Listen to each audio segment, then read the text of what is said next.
I'm Emma and this is Alex, a British couple who split our time between our holiday home on wheels in the US and our little VW campervan in Europe. In this video, we're going to show you the reality of winter van life in the UK and whether it's as miserable as it may seem.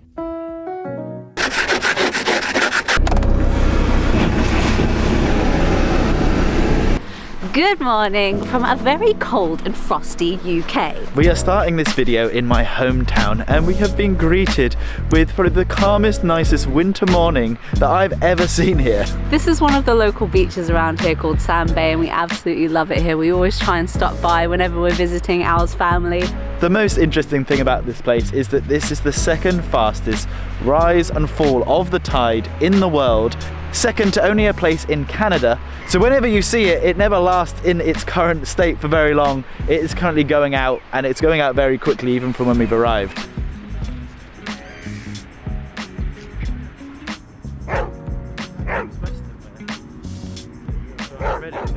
I think that's something that I've never seen before. Frost on the sand. Yeah. Have you ever seen frosty sand? I don't think so. It seems wrong, doesn't it? Because you associate sand with like summertime and beach holidays, but it's still here in the winter.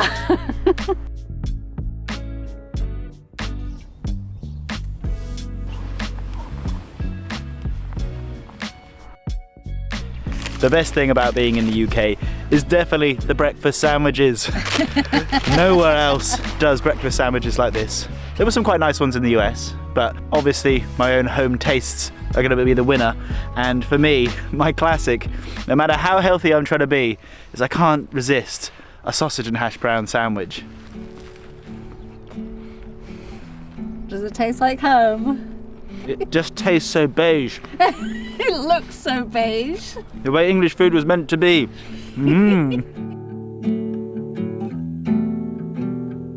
Wow, we've been here less than an hour, I'd say. What, half hour, 45 minutes? Yeah. And look how far the sea's gone out already. It's completely different to when we arrived. That's wild. It's so fast. Bloody hell. The lock's frozen shut on my side. And that's with the diesel heater running while we're out as well. Yeah, it's actually quite toasty inside now. Oh, blimey. Do you know what breaks my heart? Is that soon I'm going to be so big that I'm not going to be able to drive the van anymore and you're going to have to drive it. But I love driving it. You're at the end game now. Baby.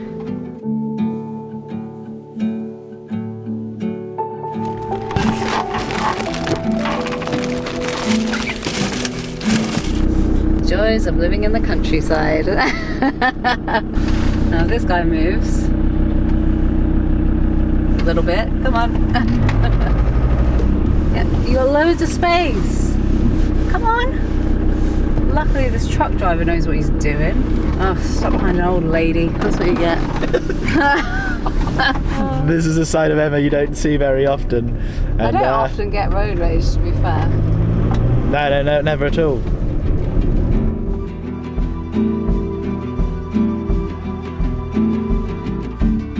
The reason we drove all the way back to Al's hometown is for a couple of reasons. Firstly, it's where our maternity appointments are, and second of all is we're actually moving there and our rental property will be ready very soon, but not quite yet. So we thought we would kill some time and head down to the southwest here and explore a little bit more. We're currently driving through Exmoor National Park and I can't believe places like this are only an hour from my house and I never really come here. It's so unbelievably beautiful. The first time we came here was a couple of years ago when we made videos that no one ever watched. We actually made a video down on that beach down there. We did. And all those times ago. And it's weird to see it from a different angle on a lovely day like this. Yeah. It makes me wonder sometimes, why do we travel so far away from our home?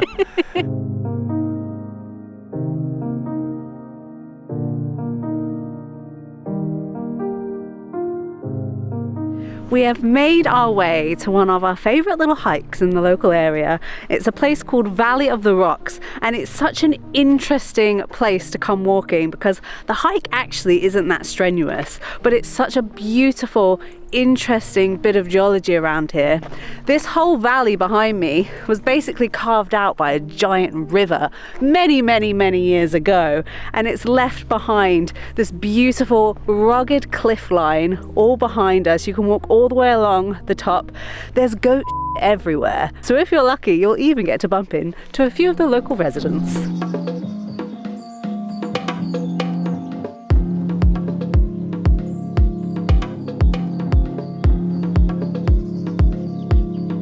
I am pretty sure that this road is the exact width of our van. I think we have just found the best park up that we've ever had in England, and it's here on the coast with an amazing view. And there's a car park here where they have an honesty box with a QR code, and even says if you've got no signal, take a photo of this sign and then try us again when you get home. I love honesty boxes because then I can just pretend on camera like I'm gonna pay. No, genuinely I am gonna pay, I always do.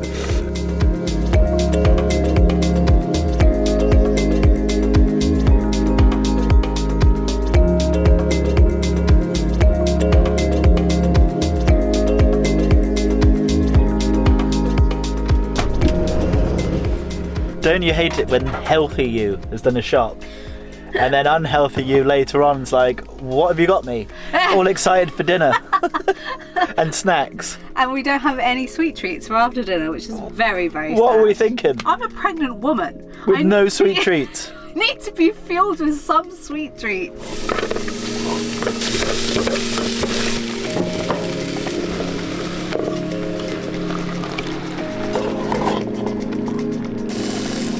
This looks so good. Should I eat a piece of halloumi? Just to make sure? Sure.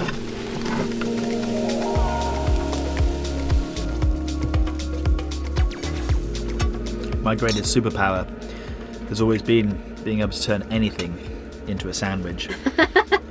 Absolutely anything.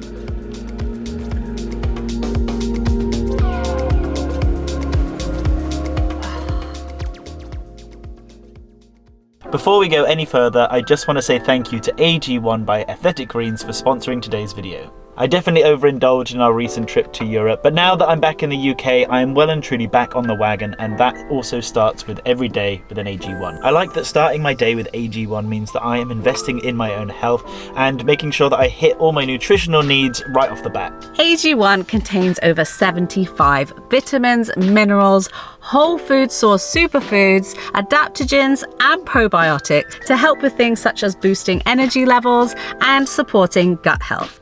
And you get all of this goodness with just one scoop or one of the travel packs, which are super handy because you end up saving so much space and not having to lug around various bottles of vitamins with you on your travels. It is incredibly easy to make. All you have to do is mix one scoop of AG1 with water, shake it up, and it's done.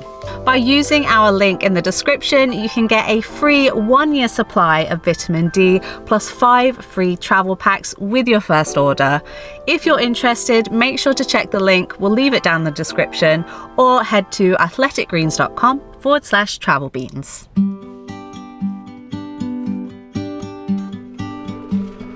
Wow. Yeah, it's a very different day today. It's a lot more grey and Englandy. The one good thing about winter is that sunrise is at a very reasonable time. So today, 8 AM sunrise, not really much of a sunrise, but it feels good to think, oh yeah, I'm getting up for sunrise, I'm doing something good. It's making me appreciate yesterday so much. This is one of those winter days in England that you just don't want. Wind and rain.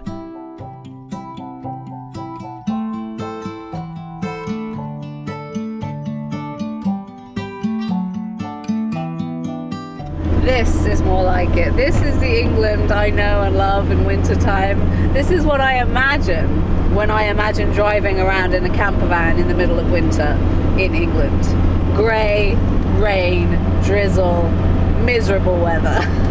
As a couple of cynical Brits, when we thought of winter van life in the UK, we just thought it sounds depressing as like a bit like this. Exactly like this. But if it wasn't for yesterday, and how amazing that was. You need the contrast, don't you, to be able to appreciate when the weather's really good. Yeah. If the weather was beautiful all the time, we would take it for granted. And this country wouldn't be as beautiful and green if it wasn't for this. Rain. Private. We've come to a little village called Mortonhoe to have a little explore this morning, but there is no parking. This is one of the things about England. Yeah, absolutely none. Like, it's either private parking or no parking. We just want to come here and spend some money. Jeez. With some coffee and some food, please. Look at the view over there, though. Wow. Oh, whoa. We're now given up on Mortonhoe and we are into the next town of Woolacombe, so we'll try and stop here if they'll have us.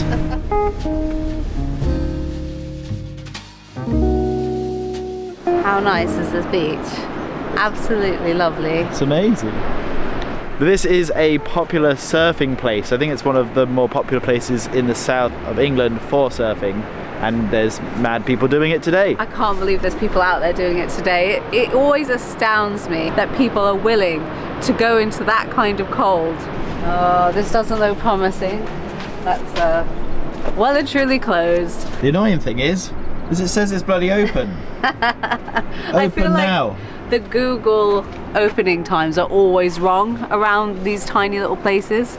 The amount of times we've gone out of our way this winter to go and see something that's closed is very frustrating. Yeah, it was like that in Switzerland too, wasn't it? Yeah, there's a reason they call it the off-season.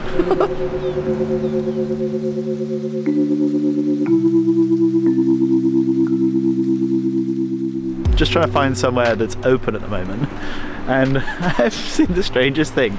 So here is the public toilets. Here is a sign that says curry and beers this way. What, in this door? Hello? I'm here for the curry and beer. No? You didn't find any curry or beer in there? No, it smelled like curry.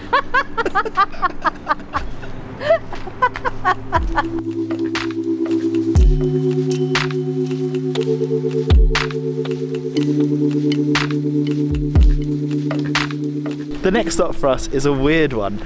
We've just come to Cloverley, which is a local fishing village, and it turns out you have to pay to enter the village. Yeah, it's a privately owned village. Never heard of that before. That's really weird and took us by surprise. We had to pay £8.50 to access their village to come and spend money in it. It does seem a little bit odd. Never been to a place like that before, so I will hold off on my judgments a little bit until at least we've been in there. No, I'm going in closed-minded, as you all should.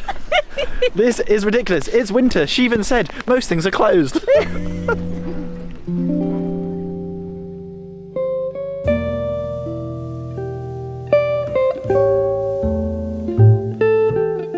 This place is so cute. Look at it. So picturesque. What the hell? I know. And we have it all to ourselves because it's low season. I imagine the summer is probably riddled with people taking photos down here, but it probably looks way nicer. Okay, we've just spotted something that's pretty interesting and unique. I've not seen it anywhere else before. Outside each of these houses, there's almost like little storage containers on top of what looks like a sled. Now, I don't know if that's just for when it snows or because it's just so steep and cobbly on here, but it looks like you would fill each sled up with whatever goods you're buying and drag it up the hill.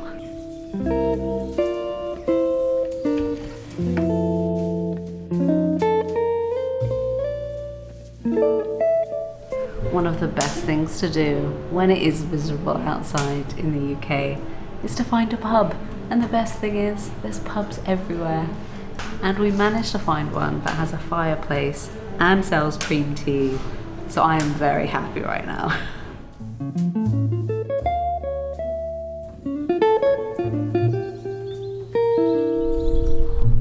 I know we've said this a lot, but it's so f***ing depressing. So gross. Look, like, why is this country so grey?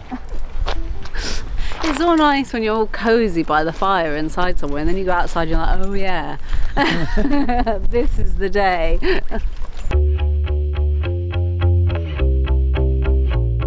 The more we drove around, the worse the weather seemed to get. And with everything to do either being closed for winter or not worth doing in the rain, we decided to cut our losses and focus instead on finding a place to hunker down for the evening. Now that we have our lovely little park up for the night, it's time to make some dinner.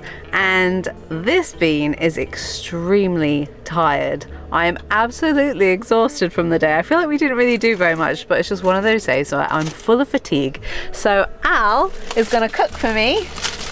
What are you making us? I'm making a mushroom stroganoff. Ooh. We are trying to make more one-pot meals in the van and try out new recipes. And especially with the little kid coming, it'll be good to have a few recipes in the bag that I can make for Emma. Yeah, pretty much. I love cooking, so I do tend to do most of the cooking. So Al definitely said he wanted to get some practice in pre-baby coming because he wants to do more in the kitchen. So this seems like a nice time to practice. We said a compromise that I'll do more in the kitchen if Emma does more in the bedroom. Oh, wow. Can I put that on YouTube? Sure, why not? Can our parents watch this?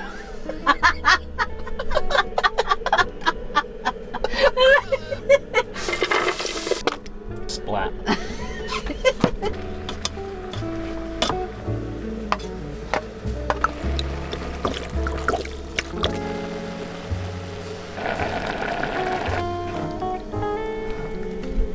Starting to look edible.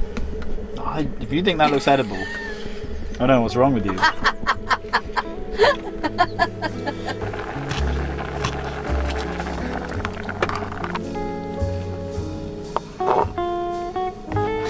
Now, because we don't like to have too much washing up in this van, we are using rice out of a packet like this, and we're just gonna put it straight in there. Well, Alex is gonna put it straight in there and just cook it all up together, because you're only gonna mix it together anyway, right? So what's the difference? It's still gonna get cooked either way, and it saves on washing up, which is the most important thing.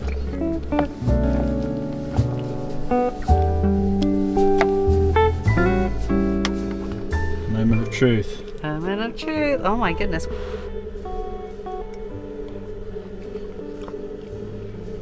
That is actually really nice. Yeah? Yeah, I'm really impressed. Oh, that's delicious. It's so warming, especially like on a cold, dark night like tonight. This is actually really great.